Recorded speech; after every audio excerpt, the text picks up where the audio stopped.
না না না, বেইমানি আমি মারতাম পারতাম না। বেইমানি আমার খানদানও কোনোকে মাতইন না, হইতো না। ডাইরেক্ট হাসা মাতিমু, দরকার নাই। শুনা বাবা নু স্কুল লাগি সারর লাগি তোরা তোরা মিশা মাতিলিও না না কইলেছি না, বেইমানি মাতা হারাম।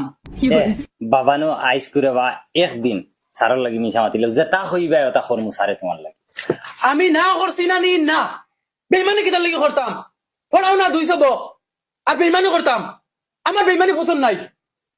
ডিম দেওয়া দেখান কইতাম নি একটা, বেইমানি কিতার লাগি আমি করতাম? মাসে পাও 40,000 টাকা বেতন, আর ওলা ফুলুলুলু করিয়া আদম সুদুম ফোড়ানি। বাবানো ও ওখান তো তোরা তলে তোর ওর ডর করে দেখলে। আর তুমি যেটা হইবা ওটা করমু শুনা বাবানো স্কুল লাগি যেটা হইবা ওটা আশা করাই তো যেটা কই মতা দিবা, ওই বাবা যেটা হইবে একদম যেটা হইবে ওটা দিম বুঝিয়া করাই তো। একদম বুঝিয়া হইয়া